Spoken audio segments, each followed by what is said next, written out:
নমস্কার, পৌরাণিক জগতে আপনাদেরকে আবার স্বাগত জানাই।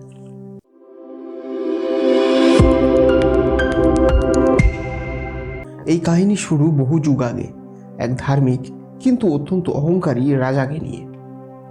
এক চন্দ্রবংশীয় রাজা।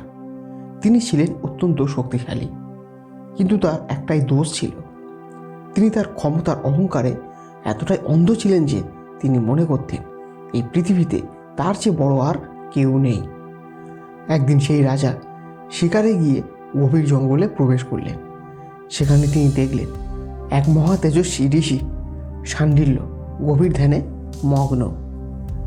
তার তপস্যার তেজে চারিদিকের পরিবেশ প্রায় শান্ত। হিংস্র পশুরাও তাদের হিংসা ভুলে গিয়ে ঋষির চারপাশে নির্ভয়ে ঘুরে বেড়াচ্ছে। কিন্তু রাজার চোখে এই পবিত্রতার কোনো মূল্য ছিল না। তিনি ঋষিকে তার পথ থেকে সরে যেতে বলেন। ঋষি ধ্যানমগ্ন থাকায় কোনো সাড়া দিলেন না। নিজের আদেশ অমান্য হতে দেখে রাজার অহংকার আরও তীব্র হতে লাগলো। ক্রোধে অন্ধ হয়ে তিনি ঋষিকে অপমান করার জন্য তার ধনুক থেকে একটি তীর ছুড়লেন, যা ঋষিকে আঘাত না করে তার পাশ দিয়ে গিয়ে একটি গাছে বিদ্ধ হলো। তীরের শব্দে ঋষি শাণ্ডিল্যের ধ্যান ভেঙে গেল। তিনি চোখ খুলে দেখলেন এক অহংকারী রাজা তার তপস্যার ব্যাঘাত ঘটিয়েছে।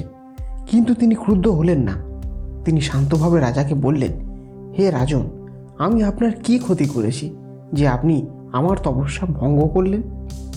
রাজা উপহাস করে বললেন, আমি এই বনের রাজা। আমার পথে যে বাধা সৃষ্টি করবে তার এই পরিণতি হবে। ঋষি শাণ্ডিল্য তখন বুঝতে পারলেন এই রাজার অহংকার তার বিনাশের কারণ হবে। তিনি তখন এক ভয়ঙ্কর অভিশাপ দিলেন, রে মূর্খ রাজা, তুই তোর শক্তির অহংকারে এক ধ্যানমগ্ন নিরস্ত্র ঋষিকে অপমান করলি। আমি তোকে অভিশাপ দিচ্ছি, তোর পরজন্মে তুই ঠিক এইভাবে এক মহাযুদ্ধে এক মহান যোদ্ধার হাতে অসহায় এবং নিরস্ত্র অবস্থায় নিহত হবি। তোর সমস্ত শক্তি, সমস্ত বরদান, কোনো কিছুই সেদিন তোকে রক্ষা করতে পারবে না। তোর মৃত্যু হবে অত্যন্ত অসম্মানজনক এবং তোর মৃত্যুর পর তোর পিতা তোরই কারণে প্রাণ হারাবে। সেই অহংকারী রাজাই তার কর্মফল ভোগ করার জন্য পরের জন্মে সিন্ধুরাজ বৃদ্ধক্ষত্রর পুত্র জয়দ্রথ রূপে জন্মগ্রহণ করলেন। কিন্তু জয়দ্রথের জন্মের সময় রাজপ্রাসাদে আনন্দের বদলে নেমে এলো এক গভীর উদ্বেগের ছায়া। কারণ এক দৈববাণী হয়েছিল সেই দিন, হে রাজন, তোমার এই পুত্র বড় হয়ে এক মহান যোদ্ধা হবে, কিন্তু তার মৃত্যু হবে কুরুক্ষেত্রে এক মহাবীর শত্রুর হাতে, অত্যন্ত অসম্মানজনকভাবে। পুত্রের এই ভয়ঙ্কর ভবিষ্যৎবাণী শুনে রাজা বৃদ্ধক্ষত্রর পৃথিবী যেন দুলে উঠল। তার মনে হলো এই রাজত্ব, এই ঐশ্বর্য সবই অর্থহীন যদি তিনি তার পুত্রকে রক্ষাই না করতে পারেন। পুত্রের প্রতি এই অন্ধ স্নেহে তিনি তার সমস্ত রাজকার্য ত্যাগ করলেন। তিনি ঠিক করলেন তিনি নিয়তির এই লিখনকে বদলে দেবেন। তিনি তার পুত্রকে অমর করার জন্য দেবাদিদেব মহাদেবের কঠোর তপস্যা শুরু করলেন। বহু বছর ধরে চলল তার কঠোর সাধনা। তার তপস্যায় সন্তুষ্ট হয়ে অবশেষে দেবাদিদেব মহাদেব তার সামনে আবির্ভূত হলেন। তিনি বললেন, হে রাজন, তোমার তপস্যায় আমি প্রসন্ন। বলো, তুমি কি বর চাও? বৃদ্ধক্ষত্র কাঁদতে কাঁদতে মহাদেবের পায়ে পড়লেন, হে প্রভু, আমার পুত্রকে অমরত্বের বর দিন। আমি শুধু আমার পুত্রের জীবন ভিক্ষা চাই। মহাদেব মৃদু হেসে বললেন, রাজন, যার জন্ম হয়েছে তার মৃত্যু নিশ্চিত। এটা প্রকৃতির অমোঘ নিয়ম। এমনকি দেবতারাও অমর নন। আমি অমরত্বের বর দিতে পারবো না। অন্য কিছু চাও। অমরত্বের বর না পেয়ে বৃদ্ধক্ষত্র হতাশ হলেন, কিন্তু তিনি হাল ছাড়লেন না। তিনি তখন এক চতুর বর চেয়ে বসলেন, যা তার মতে অমরত্বেরই সমান।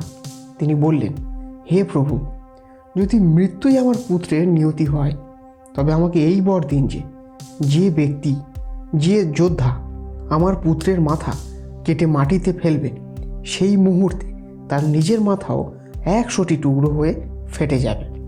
মহাদেব এক মুহূর্তের জন্য স্তব্ধ হয়ে গেলেন। তিনি বুঝতে পারলেন এই পিতা তার পুত্র স্নেহে অন্ধ হয়ে এক ভয়ঙ্কর বর চাইছেন, কিন্তু তিনি কথা দিয়ে ফেলেছিলেন। তিনি বললেন, তথাস্তু, তোমার ইচ্ছা পূর্ণ হবে। এই বর পেয়ে বৃদ্ধ ক্ষত্র নিশ্চিন্ত হলেন। তিনি আনন্দে আত্মহারা হয়ে উঠলেন।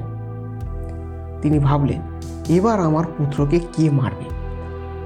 এমন কোনো নির্বোধ আছে যে জয়দ্রথের মাথা মাটিতে ফেলার জন্য নিজের মাথা শতটুকরো হতে দেবে?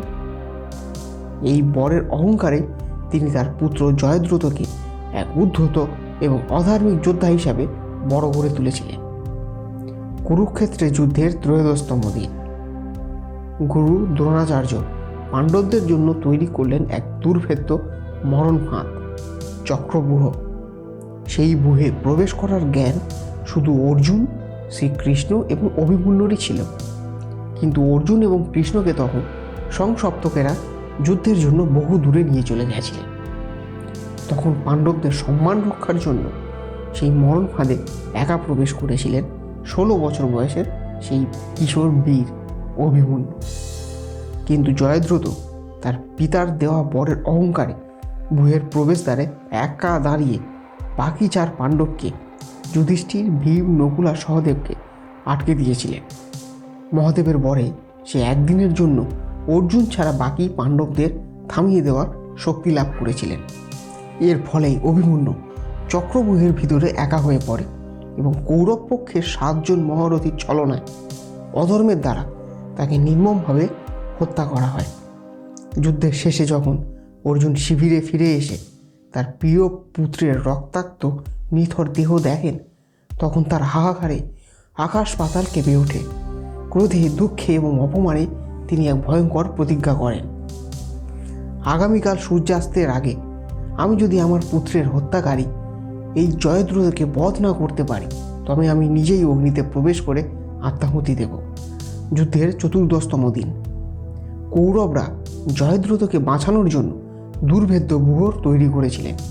সারাদিন ধরে ভয়ঙ্কর যুদ্ধ করেও অর্জুন জয়দ্রথের কাছে পৌঁছতেই পারছিলেন না। সূর্য প্রায় অস্ত যেতে বসেছে। পাণ্ডব শিবিরে নেমে এসেছে গভীর হতাশার ছায়া। ঠিক সেই সময়, সেই মুহূর্তে লীলাময় শ্রীকৃষ্ণ তার মায়া বিস্তার করলেন। তিনি তার সুদর্শন চক্র দিয়ে সূর্যকে ঢেকে দিলেন।